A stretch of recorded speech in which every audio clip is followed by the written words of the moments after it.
Hello friends, welcome back to my channel the கியூம். இந்த வீடியோவில் நம்ம என்ன பார்க்க போகிறோம்னா, மோர் குழம்பு எப்படி பண்ணுறதுன்றதை பார்க்க போகிறோம். இது வந்து லாஸ்ட்டு ஷார்ட்ஸில் லஞ்ச் பாக்ஸ் ரெசிப்பியில் போட்டிருக்கேன் ஃப்ரெண்ட்ஸ், மோர் குழம்புன்னு. அதனால் அதோட மோர் குழம்போட ப்ரீஃப் ரெசிப்பியை இப்போ பார்க்கலாம். இந்த ஸ்டைலில் நீங்கள் செஞ்சு பாருங்கள், கண்டிப்பாக செம்மையாக இருக்கும் ஃப்ரெண்ட்ஸ். ட்ரை பண்ணி பாருங்கள். இதுக்கு தேவையான பொருள் என்னென்னு பார்க்கலாம். ஃபஸ்ட்டு கொஞ்சம் அரைக்கிற வேலை இருக்குது, அது என்னென்னு பார்க்கலாம் ஃப்ரெண்ட்ஸ். இதுக்கு முதல்ல வந்து சில விஷயங்களை ஊற வைக்கணும் ஃப்ரெண்ட்ஸ். கொஞ்சம் வந்து பச்சரிசி, கொஞ்சமாக துவரம்பருப்பு, கொஞ்சமாக கடலப்பருப்பு வந்து கொஞ்சம் நேரம் ஒரு அரை ஹவர் ஊற வச்சுக்கணும் ஃப்ரெண்ட்ஸ். அதுக்கப்புறம் ஊற வச்ச பொருள் எல்லாத்தையும் எடுத்து மிக்சியில் வந்து நம்ம ஊற வச்ச அந்த பச்சரிசி கொஞ்சம், துவரம்பருப்பு கொஞ்சம், கடலப்பருப்பு ஊற வச்சுருக்கோம்ல ஃப்ரெண்ட்ஸ், அதை வந்து மிக்சியில் போட்டுக்கணும். அதுக்கப்புறம் காரத்துக்கு ஏற்ற மாதிரி காஞ்ச மிளகாய், கொஞ்சமாக தேங்காய், கொஞ்சம் வந்து இஞ்சி, சீரகம் போட்டு நல்லா மையாக அரைச்சிடணும் ஃப்ரெண்ட்ஸ். நல்லா மையாக, கொஞ்சம் கூட திப்பி பட்டக்கூடாது, மையாக அரைக்கணும். அப்போ தான் வந்து மோர் குழம்பு நல்லாயிருக்கும் ஃப்ரெண்ட்ஸ்.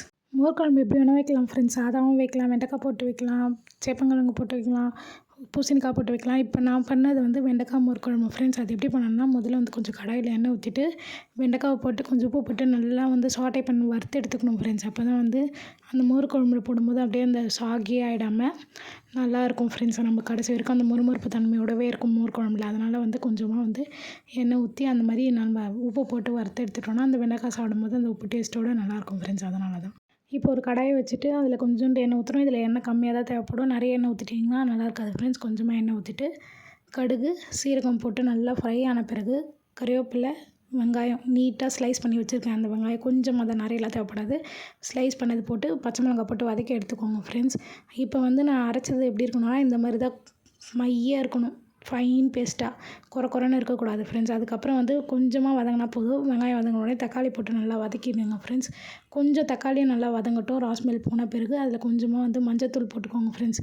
இந்த மோர் குழம்பு கலர் கொடுக்குறதே மஞ்சத்தூள் தான். அதனால் மஞ்சத்தூள் போட்டு அதோட வாடை போகிற வரைக்கும் வதக்குங்க. அதோட பச்சை வாடை போகிற வரைக்கும் நல்லா வதக்கிட்டே இருங்க ஃப்ரெண்ட்ஸ். எண்ணெயிலே கொஞ்சம் நேரம் வதக்குங்க, ஒரு 30 செகண்ட் வதக்குங்க. வதக்கின பிறகு இப்போ நம்ம அரைச்சி வச்ச பேஸ்ட் இருக்கு இல்லையா, அந்த பேஸ்ட்டை ஆட் பண்ணுங்கள் ஃப்ரெண்ட்ஸ். அதில் ஆட் பண்ணி நல்லா வதக்குங்க. ஏன்னா நம்ம பச்சை மிளகாய், இஞ்சி, அரிசிலாம் பருப்புலாம் போட்டிருக்கோம்ல ஃப்ரெண்ட்ஸ். கொஞ்சம் நேரம் எண்ணெயில் வதக்கிட்டு அதுக்கேற்ற மாதிரி தண்ணி விடுங்க. ஏன்னா வந்து இதில் வந்து கட்டித்தன்மை படும், பருப்பு போட்டிருக்கோம்ல, கட்டியாகும். அதனால் நல்லா அதுக்கேற்ற மாதிரி நல்லா தண்ணி வச்சுக்கோங்க. எவ்வளோ தண்ணி ஊற்றணுமோ அந்த அளவுக்கு தண்ணி ஊற்றி நல்லா ஒரு 10 நிமிஷம் மூடி போட்டு ஸ்லோ ஃப்ளேமில் வச்சு குக் பண்ணுங்கள். ஏன்னா வந்து இது வந்து அடி பிடிக்க ஆரம்பிக்கும். ஏன்னா வந்து பருப்பு போட்டிருக்கோம் இல்லையா, அதனால் அடி பிடிக்கும் தேங்காய் இருக்கனால. அப்பப்போ பார்த்து கிளறி விட்டுட்டே ஒரு 10 நிமிஷம் ஸ்லோ ஃப்ளேமில் வேக வச்ச பிறகு நம்ம எவ்வளோ தேவையோ தயிர், நான் வந்து ஒரு 1/2 ஸ்பூன் தயிர் எடுத்திருக்கேன். அதை வந்து நல்லா அடிச்சுட்டு மிக்சியில் அடித்து அதை அதில் அப்படியே சேர்த்துருக்கேன். அது ஒரு 10 செகண்டு கொதிக்கிட்டோம் ஃப்ரெண்ட்ஸ். கொதித்த பிறகு கொத்தமல்லி தூவிட்டு உப்பு இருக்கா காரம் இருக்கான்னு செக் பண்ணிக்கோங்க.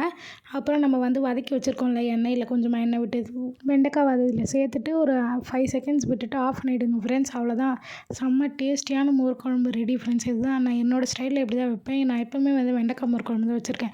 ஆனால் நம்ம எப்படி வேணால் வைக்கலாம். பூசணிக்காய் போட்டு வைக்கலாம், வெள்ளரிக்காய் போட்டு வைக்கலாம், இல்லைனா வந்து சேப்பங்கிழங்கு போட்டு வைக்கலாம். அது நம்ம இஷ்டம் தான். அதெல்லாம் நான் இது வரைக்கும் சாப்பிட்டதில்லை. ஆனால் வெண்டைக்காய் மோர் குழம்பு எனக்கு ரொம்ப பிடிக்கும். அதனால் வெண்டைக்காய் போட்டு வச்சுருக்கேன் ஃப்ரெண்ட்ஸ். இவ்வளோ தான் வெண்டைக்காய் மோர் குழம்போட ரெசிபி ஃப்ரெண்ட்ஸ். இந்த வீடியோ உங்களுக்கு பிடிச்சிருந்தா ஒரு லைக் பண்ணிவிட்டு சப்ஸ்கிரைப் பண்ணிவிட்டு பக்கத்தில் இருக்க பெல் ஐகானை தட்டுங்க. அப்போ தான் வந்து எப்போவுமே நான் போடுற ரெகுலர் வீடியோஸ் வந்து உங்களுக்கு தேடி வரும். அதுக்கப்புறம் வந்து கமெண்ட்டு பண்ணிவிட்டு போங்க ஃப்ரெண்ட்ஸ். நிறைய பேர் சப்ஸ்கிரைப் பண்ணாதவங்க தான் நிறைய பேர் பார்க்குறீங்க ஃப்ரெண்ட்ஸ். சப்ஸ்கிரைப் பண்ணிவிட்டு பாருங்கள், எனக்கு கொஞ்சம் யூஸ்ஃபுல்லாக இருக்கும். லைக் பண்ணுங்கள். Thank you friends.